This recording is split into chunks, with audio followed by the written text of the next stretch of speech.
How you doing? It's Hal Feldman, MiamiHal, and this is not the MiamiHal Real Estate Show. It's the Hal and Hob Show. There we are. I think you saw the slight difference in our opening. Absolutely. Javier, great to see you. Great to be seen. And we're about every other week. Yep. We're going to get together and do a special version of the show. We hope to do that every couple of weeks. Every time I learn stuff from you and get more comfortable with what's going on from your perspective in the market. And we were talking last episode about the affordability, right? And not just what things cost, but why certain areas have an affordability index and how government can be at play in those things. And I think it's worth exploring that some more. Yeah. And then there's always something new in real estate, right? Oh, absolutely. There's every day. You know, the other day a report came out that our median price point for single family homes is $515,000. Now, let's take a really almost silent pause for that. Yeah. Did you say it's over $500,000? Yeah, for a single family home. Okay. And that's our average price point. And that's insane. I think anybody that's a native Miamian is probably almost in tears right now, whether it's joy because they're selling and they're going to leave this place, right, or because they're probably stuck where they are forever. Yeah. One of the things we talked about the other day is it's that medium price point range. It's for the average buyer. So it's not going to be for the high-end buyers. High-end buyers will always be there and always be available. But just think about it, if you're coming into the market where you got to be at. And we talked about, average medium income in Miami-Dade County is $59,000, I think we said last time around. And you look at it and you say, how can somebody afford $515,000? Yes, mortgage rates are down. That's great. Right. But at the end of the day, you still have your insurance and your taxes are going to continue, because if your medium is now 5.15, that's 3% of that number. Right. Think about it. And insurance, we really haven't explored that. And I No, probably should bring in an insurance again. expert. I have to do that in the next couple episodes. Yeah. But insurance is going up 20-30% a year in some cases that I've seen. Mine went up. Not good. Yeah, mine went up this year, and then and that's just a continuing hit, and it's only going to get worse. It's not going to get any better. We talked about that before. Well, again, for sellers, this is panacea. This is incredible, right? For buyers, which we tend to work with from time to time, right? Yeah, absolutely. Buyers have to buy in some cases. They must be here for work or family or whatever reasons, and so they're out looking at inflated prices and having to pull the trigger. And one of the things I've been talking about, not only with my buyers, but also with other agents that I'm friendly with in the market, is you really have to be thinking, if you're buying now, you better be holding for 5+ years before you are likely to get this price or higher. Easy. If that, because again, one of the things that we did a little study, and people asked me, one of the questions that somebody asked me from our social media is, are we in a bubble? Is this going to blow up? When's this all going to end? And speaking of that, we'll look at the audience and nice 2-shot, please. We are here. 2-shot, please. Yeah. There we go. There we go. And so we are here to not only have discussions that you're kind of fly on the wall and being able to listen to what we're talking about, but we really do want your involvement. And it's a little difficult when it's live in middle of the day, but we are looking up at the screen that we have behind the camera, and it allows us to see if anybody's asked questions. And even if they don't ask during the live segment and you're watching this on demand, please go ahead, make those comments. Periodically, Hav and I will be going back in, looking at what questions there are and hopefully answering them as we get them to come in. So you were talking about, is there a bubble? Right? I had several people ask me about, is there a bubble? Is there going to be a market crash? And then I think it gets back into policy, which is one of the things we want to do on the show, is talk about some policy aspects. So one of the things that I want our viewers to understand, and this is very, very important, how government affects how real estate plays along. So back in 1997, we had one of the largest tax cuts ever. But one of the things that happened during that tax cut was that it allowed residential owners, homeowners, if they lived in the property 2 years out of 5 or 2 years, they would be able to cash out, if they were married, $500,000 tax-free. And if they were individual, $250,000 tax-free. And if you were in the market back then, if you were a real estate agent back then, all of a sudden you had a new investor It was a new investor that was a residential investor. It wasn't an institutional investor. It wasn't somebody that was a professional at it. Right. Now we had homeowners investing in properties. So they were buying up properties, living in 2 years, cashing out, moving up, continuing to move up. And that put a pressure, and that also put that bubble aspect that we saw that started to come out in 2005, plus the fact we had banks lending money on ratios that they couldn't do, but that's for another conversation. And for people they shouldn't be lending to. And they shouldn't be lending, okay. Shouldn't be lending to. So then we saw it. I remember when 2005, 2006, I ran a little ad that had a little balloon and a little pin, and people asked me, what is it? I said, it's a bubble. And it happened in 2008. It's a balloon. So yeah, exactly. Well, you know what I mean. What else are you going to put out there? So that was one of the things that we saw. We saw now a new investor, and then that tax is still in place. So that tax is in place. When will it affect the current bubble that we're in, or however we want to call it? But I see this market completely different than what the 05, 08. What we have now is we have people coming into the area that are taking advantage of the same tax law that was implemented in 1987, that they do have cash coming out. They have $500,000 in tax-free money. Okay. They can come into town because they've made it elsewhere, and they can come into town and buy in a cash position, where the folks that we have here locally trying to step up, let's say you're a renter and you're trying to buy your first place. They don't have that ability. They don't have that option to them. Right. More importantly, in 2018, we had a new tax law that came through, which was then it affected the fact that you had now a standard deductible of $25,000. Most people did it. Actually, 90% of tax filers in the last couple of years have been taking advantage of that. So it eliminated your mortgage deductions. It eliminated your real estate tax, which affects Miami, Florida people. Yeah. But what it did was it hit blue states. It hit California, hit New York, that they couldn't deduct their state income tax. Nor now they couldn't do their real estate tax, nor could they do their government at multiple levels is affecting our market. Absolutely. And then now all of a sudden, when you say you've got that influx, we've been advertising and trying to get tech in here.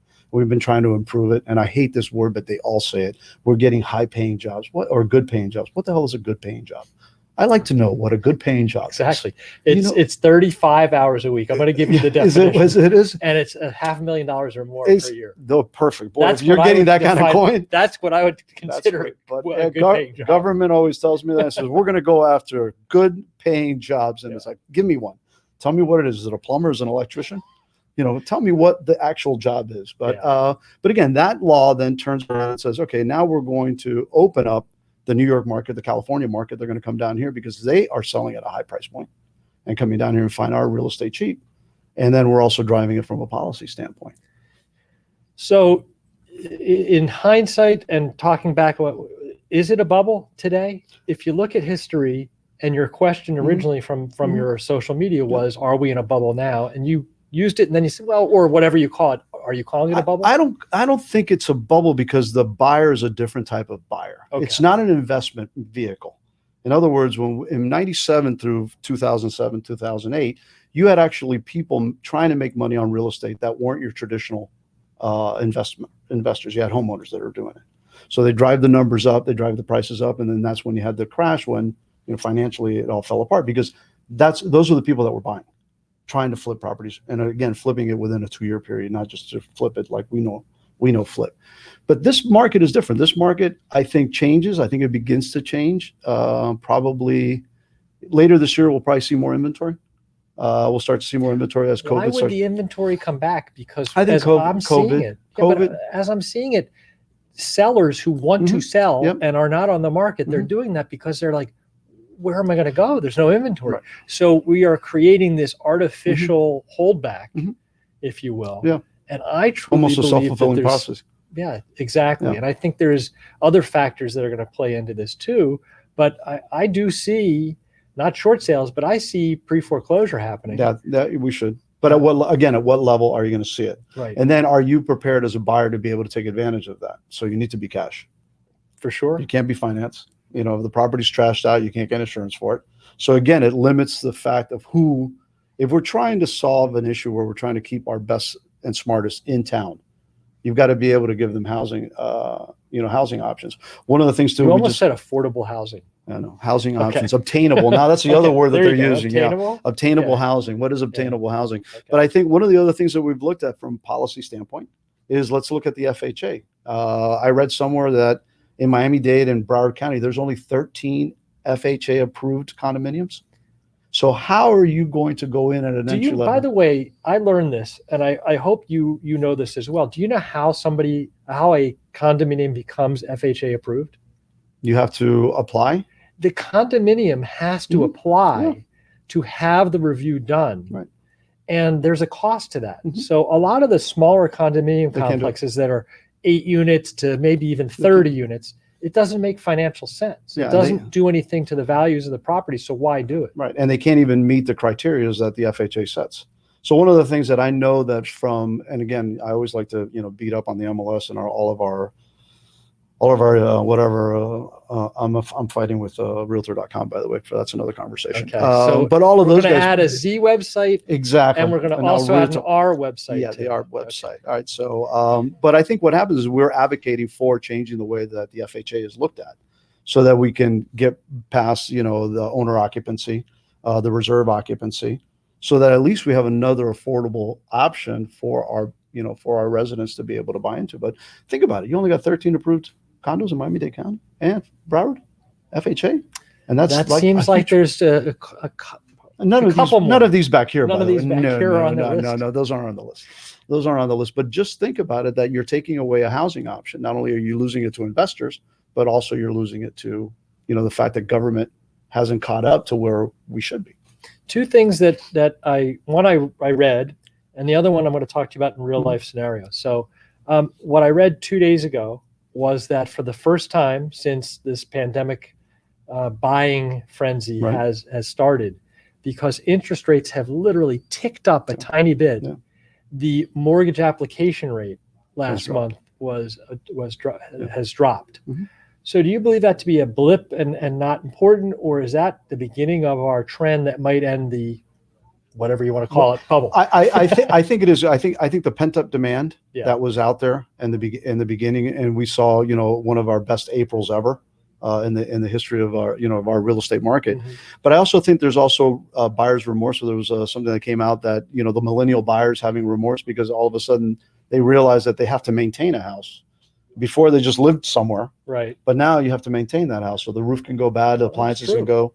So I think the mortgage numbers have affected it. I think it will. We're also coming into summer, but I think that frenzy, I have noticed it. I've noticed properties. We talked about this a couple of weeks ago about properties coming back on the market because they're not hitting the appraisal numbers because sellers are reaching. That was my second point, because I just had a buyer from out of town. Pick a very nice area near Dadeland Mall, found a great established condominium, went in there, put in an offer that was accepted, and I really thought the appraisal would be there. It's not. So we've got $18,000 difference to figure out between the buyer and the seller, and hopefully we will. And it doesn't sound like much, but if you look at it from a percentage standpoint, at a condo level, it's a condo level, and condos can be appraised very easily because you do have the same lines, you do have the floors, you do have everything. So I think they're more subset to appraisals, simply because of the homogeneous, that other word that we learned in real estate, nature of the condominium. But I think so. We're talking about all the things that kind of just make this real estate market tick, and you had said you thought inventory levels were going to increase going forward. And I'm wondering what type of housing is going to increase that inventory, because as I'm seeing in several of my deals right now, the new construction is seeing a particular squeeze on their margins. So not in Miami. I've got somebody that I worked with and sold her home here. She's now in a different area of Florida and put in a contract on a pre-construction home. That home, they just stopped. They never started to build it. So we had to switch her over to a different home from the same builder. Price was slightly higher and the feature set was lower. And she finally said, okay, I'll do this. And they're quoting things like a piece of plywood that used to be $23 is now $60. Huge increase. And so their margin get this, their margin for completing the home at the price that she's at, they said they're under 3%. Yeah. Well, the profit margin for the builder. That's incredible. Yeah, there was a builder down south that actually gave all the money back because he had to reestablish all his price points. So he just said, "Listen, I can't. We're going to give you all the money back, and we're going to go." I didn't hear about that. Yeah, and we're going to go back to square one. And financially, that was the right thing for that builder to do. But imagine the devastation of people that thought they were about to move into a home. Yeah, and what happened to them. Yeah. So that's tough. Tough. What I see inventory coming in is, I think, the after COVID kind of mentality, so where people will allow themselves to go into the homes. We're already seeing, and remember when it was all COVID, you had to be like full body gear in before somebody let you into a house, or unless you're in a tenant's thing. That's the other thing that I see. I see some of these tenant occupied homes that didn't sell during the 2020 come back onto market. So we're starting to see that, like in the Gables, and not so much in the Grove, but in the Gables, there are investment properties that were purchased. They couldn't be sold, or not, excuse me, investment, but there were properties that were there that were supposed to be sold, and they didn't have a buyer for it. And so what they did was the owners rented it out. Those rents are coming due. They're going to be coming due June, July, August. And then, unless you're going to redo it. So that inventory is going to come in. We're talking about a pre-foreclosure inventory. I don't know how big it's going to be. I don't know how small it's going to be. I don't have a grip on that yet. But I think that we will get a small increase. We'll go from 2.2 months to maybe 5. And see what happens. We were talking about, again, things and factors that change the landscape of how real estate is done. Yeah. And one of the long-term things that has always been discussed down here in the southern end of Miami-Dade County is the transit or busway. Right. And, there's been changes that have already occurred, which is retiming of the lights that was supposed to allow buses in particular to just basically drive when they had anybody as a passenger, and the lights ahead of it would automatically signal and allow them to continue to move unimpeded. There's also planned new, I guess, bus stops. Yep. They're calling it something other than bus stop because bus stop seems pretty basic. Yeah, bus stops. But that I just found out that the groundbreaking for the first of these many stations along that transit way is happening on June the 4th. And the mayor of the county is going to be down there, and they're going to, dig up a little bit of dirt and start the beginning of that process. So do you think that, when we have a much upgraded transit going up and down that transit way, is that going to affect how real estate is done? Or are we really thinking 10, 15 years down the road? See, I have a different look. I don't think the busway is going to really do any of that. That's kind of thing. That's why I ask you. So what I think is going to do it is going back to affordability and how we're going to continue to do work as we work. So if you really look at it and say to yourself, okay, I don't need to live in the city center to be able to operate. So if we're looking at all these tech jobs coming in, if we're looking at all of these offsite jobs that we're targeting, that we're looking for, not your old staple, electrician, plumbers, that type of retail type situation. Now all of a sudden you can live in West Kendall. You can live, and this was another question that somebody asked me on our site is, what other areas will be out there? And I said, well, as the market shifts from how we work, how we operate, you say to yourself, okay, now I can live in Homestead. I don't need a busway because I can operate. I can go into my office maybe twice a week. And that's another thing too that we're seeing in office in the commercial side, that offices are now becoming what we call hybrids.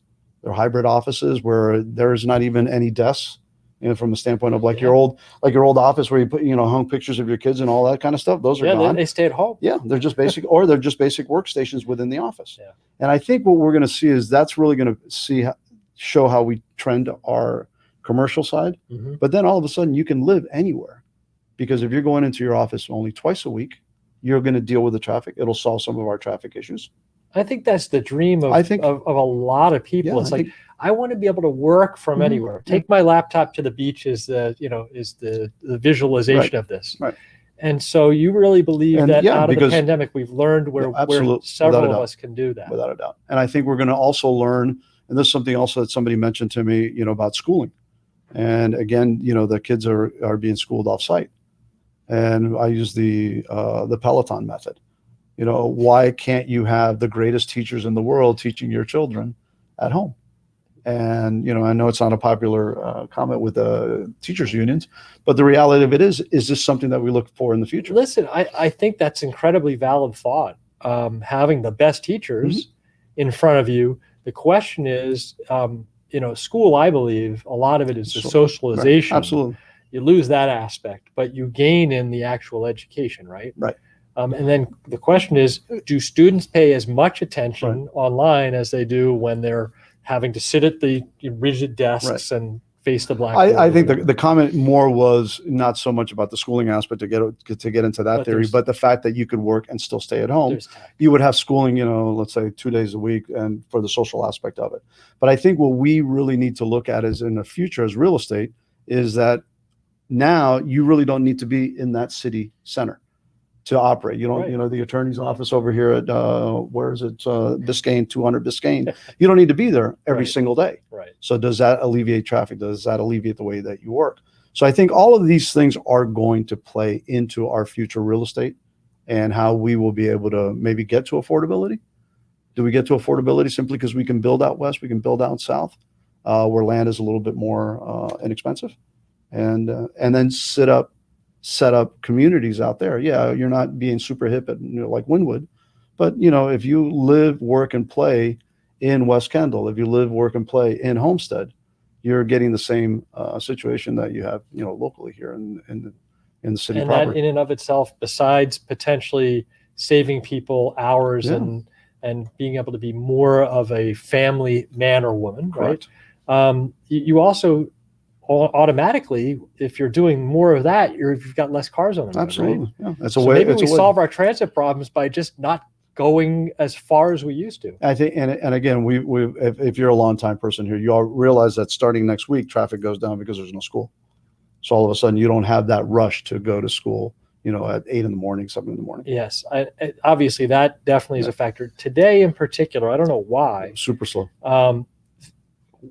Hey, it's Thursday. It's Thursday. Is that the excuse? It's Thursday midday? I tell this to everybody that comes down. The best time to do stuff in Miami is Thursday, because I don't know what happens, but everybody's either getting ready for Social Friday. It also could be that everybody's coming into the holiday. But I'm telling you, I just had the opposite experience. Yeah. I came from the southern end of Palmetto Bay and expected to just drive up because it's a Thursday, right? No. Really, the roads were packed. You got behind the dump truck, behind the hearse, and the firefighter. Wasn't quite that exactly, bad. and then the tree guy. But the discussions that we have, I think, are really important for people to exercise their minds.